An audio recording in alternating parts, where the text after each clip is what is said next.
So question number 9 पे आते हैं। क्वेश्चन नंबर 9 है इन फिग 10.13। यहाँ पे एक फिगर दे रखी है 10.13, ये वाली फिगर है क्वेश्चन नंबर 9 की, जिसमें लिखा गया है x y and x dash Y dash are two parallel tangents to a circle. तो ये एक सर्कल है हमारा। यहाँ से इस सर्कल पे दो टेंजेंट्स खींचे गए हैं। एक टेंजेंट है एक्स वाई जिसका पॉइंट ऑफ कॉन्टैक्ट पी है, और दूसरा टेंजेंट है एक्स डैश वाई डैश जिसका पॉइंट ऑफ कॉन्टैक्ट क्यू है, विद सेंटर ओ, और इसका सेंटर ओ है इस सर्कल का। And another tangent A B with point of contact C intersecting x y at A and x dash Y dash at B. और तीसरा एक tangent खींचा गया है इस सर्कल के ऊपर। आप देखें ये वाला टेंजेंट है ए बी और इसका पॉइंट ऑफ कॉन्टैक्ट सी है। इस ए बी ने एक्स वाई टेंजेंट को इंटरसेक्ट किया है ए पे, और X dash Y dash tangent को इंटरसेक्ट किया है बी पे। Prove that angle A O B is equal to 90 degree. तो हमें प्रूव करना है जो एंगल ए ओ बी यानी कि ये वाला एंगल, यहाँ से बीच वाला एंगल, ये हमें बताना है कि ये 90 डिग्री का होगा। तो देखें यहाँ पे इसकी फिगर मैंने बना ली है। जो ये वाला एंगल है ए ओ बी, तो ये वाला एंगल आ रहा है। हमें ये बताना है कि ये वाला एंगल कितना है, 90 डिग्री। इससे पहले मैंने क्या किया, ओ सी को मैंने ज्वाइन किया, ज्वाइन ओ सी, इन दोनों को मैंने ज्वाइन किया। और यहाँ पे आप देखें अगर ये वाला एंगल हमें बताना है कि ये 90 डिग्री है, आप इस लाइन को देखें, पी क्यू एक स्ट्रेट लाइन है, और स्ट्रेट लाइन का एंगल जो होता है वो 180 होता है। देखें किस तरीके से इस क्वेश्चन को हम सॉल्व करेंगे, पहले समझें। तो अगर इस स्ट्रेट लाइन का एंगल 180 है, ठीक, तो आप देखें इस स्ट्रेट लाइन पे कितने एंगल्स बनते हैं। ये हो गया 1 2, ये दूसरा एंगल, ये तीसरा एंगल, और ये हमारा हो गया चौथा एंगल, यानी कि 4 एंगल्स बन रहे हैं। इन 4 एंगल्स का सम जो है वो कितना आएगा, 180, क्योंकि एक लाइन पे बन रहे हैं ये 4 एंगल्स। ठीक, अगर सपोज करते हैं मैं ये वाली ट्रायंगल लेता हूँ ए ओ सी, और ट्रायंगल लेता हूँ ए ओ पी, ये वाली ट्रायंगल और ये वाली ट्रायंगल में लेता हूँ। ठीक, इन दो ट्रायंगल्स को अगर मैं आपस में कॉन्ग्रुएंट प्रूव करूँ तो ये वाला एंगल इस वाले एंगल के बराबर होगा। सपोज इससे मैं 1 मानता हूँ, इससे मैं 2 मानता हूँ, इस वाले को मैं 3 मानता हूँ, इससे मैं 4 मानता हूँ। मीन्स एंगल 1 और एंगल 2 सेम हो जाएंगे। तो क्या मैं लिख सकता हूँ ये एंगल ट्वाइस एंगल 2 होगा। ठीक, इसी तरह से एंगल 3 और एंगल 4 ये दोनों भी आपस में सेम होंगे। तो क्या मैं इसे लिख सकता हूँ ट्वाइस एंगल 3 जो है, ट्वाइस एंगल 3 इससे मैं लिख सकता हूँ। जब इनको मैं ऐड करूँ तो twice angle 2 plus twice angle 3 हमारा कितना आ जाएगा, 180, और 2 डिवाइड में जाके 90 आ जाएगा, यानी कि एंगल 2 प्लस एंगल 3 हमारा 90 आ जाएगा। तो इस तरीके से मैंने इसको समझाया। लेकिन देखें अब किस तरीके से हम करें। पहले हम लेते हैं इन ट्रायंगल, कौन कौन सी ट्रायंगल लेंगे हम, ए ओ पी एंड कौन सी ट्रायंगल लेते हैं, ए ओ सी, ए ओ सी। ठीक है, ये दो ट्रायंगल्स। अब देखें ए ओ पी एंड ए ओ सी में ओह ए जो है ये कॉमन है। ठीक, मैं लिख सकता हूँ ओह ए इज इक्वल टू ओह ए। ठीक, इसके बाद देखें ओह पी जो है इस वाली ट्रायंगल में, ए ओ पी में ओह पी जो है ये किसके बराबर है, ये रेडियस है इस सर्कल का। तो ओ सी भी देखें, ये भी रेडियस है सर्कल का। ओ सी किस में आ रहा है, ए ओ सी ट्रायंगल में, और ओ पी किस में आ रहा है, ए ओ पी ट्रायंगल में। Means O P is equal to O C, ये तो रेडियस है। O P is equal to O C, ये हमारा क्या है, रेडियस। और ये वाला साइड क्या आ रहा है, कॉमन। ठीक, अब देखें अगर हम यहाँ से टेंजेंट्स देखें, बाय 10.2 थ्योरम हमने क्या सीखा है कि ये वाली लैंग्वेज जो है ए पी, ये किसके बराबर है, ए सी के बराबर। क्योंकि अगर ए से हम टेंजेंट ड्रा कर रहे हैं एक सर्कल पे, दो टेंजेंट्स, एक हो गया ए से, मैंने सपोज करते हैं ए से मैं ड्रा कर रहा हूँ, तो यहाँ से देखें ए पी, और इसी ए से मैं दूसरा टेंजेंट ड्रा कर रहा हूँ ए सी। तो by 10.1 theorem 2 theorem A P जो है ये ए सी के बराबर होगा। क्लियर, ये हम ऑलरेडी सीख चुके हैं।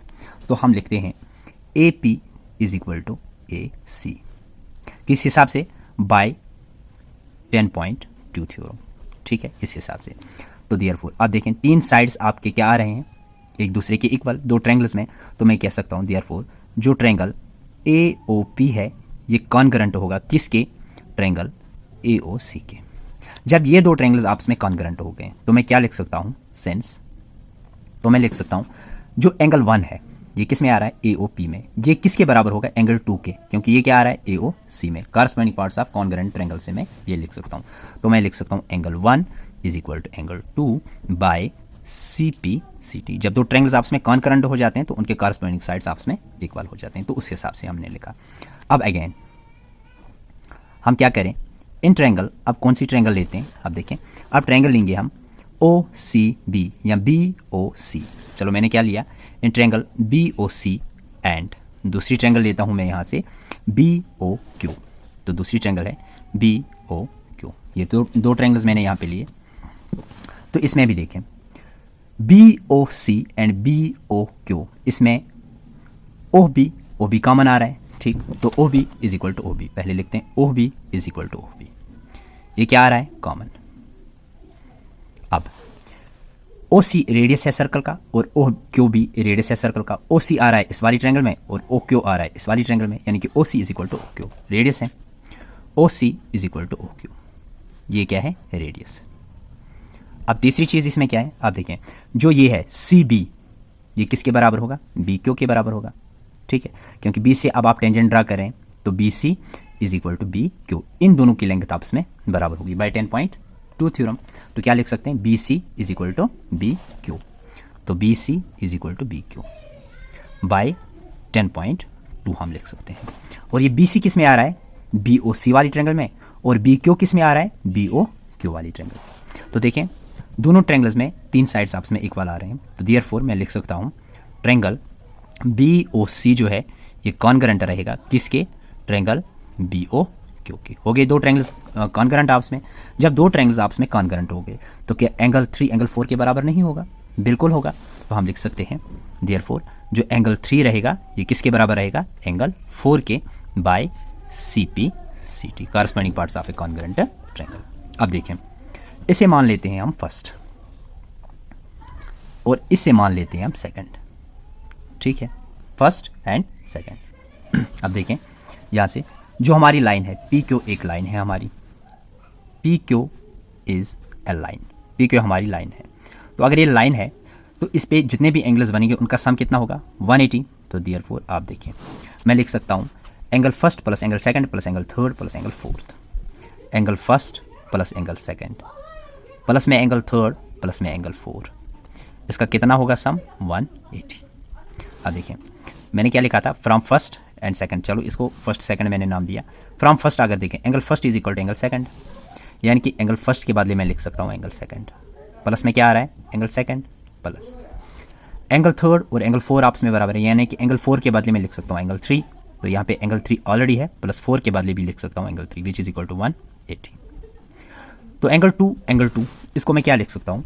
ट्वाइस एंगल 2 प्लस में एंगल 3 को मैं लिख सकता हूँ twice angle 3 which is equal to 180, ठीक।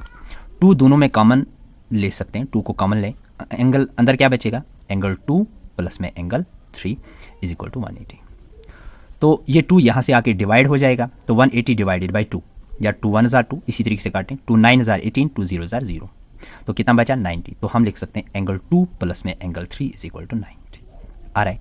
अब देखिए एंगल 2 और एंगल 3 क्या है? एंगल 2 जो है यह है AOC, ठीक।